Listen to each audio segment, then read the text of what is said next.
रामकृष्ण हरी माऊली. कसे आहात सर्वजण? आशा आहे खुश असाल, मस्त असाल. विठ्ठलाने देऊळ बंद केलं, असं कसं काय झालं? काय वाक्य लिहायला मी चुकली की काय असं वाटत आहे का? तसे काही नाही, वाक्य तर नाही चुकलं. पाहू काय झालं पुढे. एक दिवस आपले आराध्य दैवत विठू माऊली आणि आई रुक्मिणी पहाटे पहाटे वेश बदलून पंढरपुरात विविध ठिकाणी जाण्याचा बेत आखतात. आपली लेकरं कशी आहेत, कोणाच्या घरी काय काय बेत चालू आहेत, सर्व काही ठीक चालू आहे ना, पाहण्यास निघतात. तुम्हाला काय वाटतं? देव फक्त विटेवर उभा आहे? आपण त्याच्या भेटीला जातो तर तोही आपल्या भेटीला येतोच की. वासुदेव आला, वासुदेव आला गात वासुदेवची स्वारी निघाली पंढरपुरात. माऊली विठ्ठल आणि माय रुक्मिणी दोघांनी ठरवलं होतं, दोघेही वेगवेगळ्या दिशेने जातील. परतून पुन्हा मंदिराच्या बाहेर दोघेही भेटतील. दिवस संपत आला, सर्वीकडे आरत्या सुरू झाल्या होत्या. सायंकाळ झाली होती. आई रुक्मिणी येऊन आपल्या ठरलेल्या जागेवर येऊन उभ्या होत्या, तर माऊलीला येण्यास काही उशीर झाला. वाट पाहत पाहत विठू माऊलीही येऊन उभ्या टाकल्या. चंद्रभागेचं पाणी आज चंद्राच्या शीतल छायेत चमकताना छान दिसत होतं. पण रुक्मिणी आईचं आणि विठू माऊलीचं मुख नाराज असल्याचं एकमेकांना भासलं. आई म्हणाली, काय झालं हो, तुम्ही शांत शांत का?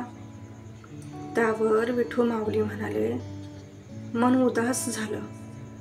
बरंच काही नजरेत पाहताना मन खूप उदास झालं. चंद्रभागेच्या तीरी बसलेले हे माझं मंदिर किती सुंदर आहे, पण त्या बाजूचा कचरा आणि अस्वच्छता पाहून मन उदास झालं.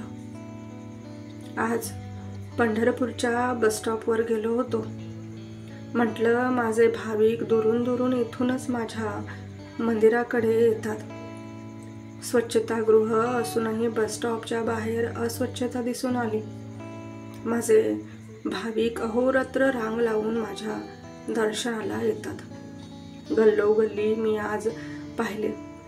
पिशव्या, पिण्याच्या बाटल्या, फुलांचा कचरा, गुटखा खाऊन टाकलेल्या पुड्या, थुंकलेल्या भिंती, चुन्याच्या डब्या, खाऊचे पाकिट. काही वेळ पाहून मी थक्कच झालो. मी मंदिरात असतो म्हणून मंदिरच साफ असणं आणि अख्खा शहर साफ असणं हे पण तितकंच महत्वाचं ना, बरोबर की नाही? कचऱ्याच्या डब्यात कचरा जाणे, स्वच्छतागृहात स्वच्छ होणे, आपले शहर स्वच्छ ठेवणे, ते शहर पाहून आपल्याच शहराला सुंदर रूप येईल की बाहेरून येणाऱ्या लोकांकडून नावं ठेवली जातील. सकाळचे कामगार झाडून मारून मारून हात दुखत असतात, तरीही इतका कचरा. कर्मचाऱ्यांनी किती साफ करावं तरी, तेही माणसंच की, बरोबर ना? चंद्रभागा पाहायला गेलो तर मन भरून आलं ग. अगं, ज्या विठ्ठलाला पूजतात त्या विठ्ठलाच्या मूर्त्या खंडित झाल्या की नदीत कुठेतरी सोडून जातात. फोटो फ्रेम काचेच्या कुठेही पडलेल्या असतात. नदीत वाहिलेली फुलं, नारळ सडलेली तिथेच कुठेतरी नदीत अडकून असतात. दुसऱ्या दिवशी काही कचऱ्यात असतात, तर कधी त्यांच्याच पायाखाली असतात. फाटक्या कापडाने तर चंद्रभागा भरली आहे. एक भाविक चंद्रभागेत स्नान करण्यास गेला. चंद्रभागेत एका ठिकाणी कटड्यावर त्याने त्याचे कपडे काढून ठेवले. त्याच कटड्याच्या पायथ्याशी चप्पल काढून ठेवली. त्याच्याच 1 फूट अंतरावर बाजूला अगं माझी फुटकी मूर्ती होती. काही देवतांचे काचेचे फोटो होते. अगं देश कितीतरी तंत्रज्ञानामध्ये पुढे गेला तरी अजून या बाबतीत काही सुधारणा होताना दिसून येत नाही मला. देवदेवतांच्या खंडित झालेल्या मूर्त्या एकाच ठिकाणी, एकाच संस्थेकडे किंवा एका निर्मित कंपनीकडे याला रिसायकलिंगसाठी पाठवू शकतात. त्यातून नवीन मूर्ती घडू शकते. चंद्रभागेत कोणीतरी काचेची फोटो फ्रेम ठेवली होती. अगं लहानग्या एका पोराला पायाला लागली आणि रक्त वाहू लागलं. त्याला मी माझ्याकडे असणाऱ्या कापडानं बांधलं. या छोट्या छोट्या गोष्टी किती भयानक रूप घेऊ शकतात याचा अंदाज कसा येत नाही माझ्या लेकरांना. स्वच्छतागृह सोडून बाहेर केलेली घाण ही अस्वच्छता आणि रोगराईच पसरवणार आहे हे का बरं समजत नाही. ही अस्वच्छता मी बस स्टॉपवर पाहिली. केवळ दुर्गंधी. जसं आपलं घर तसं आपलं शहर, तसं आपलं गाव, तसा आपला देश. का बरं हे कळून येत नसावं. अगं कचऱ्यात पडलेल्या आहेत आपलेच कधीतरी पुजलेले अवशेष, आपल्याच मूर्त्या. हे पाहून मन उदास झालं. कुठे आहे माझ्यासाठी खरी श्रद्धा हेच कळेनासे झाले आहे.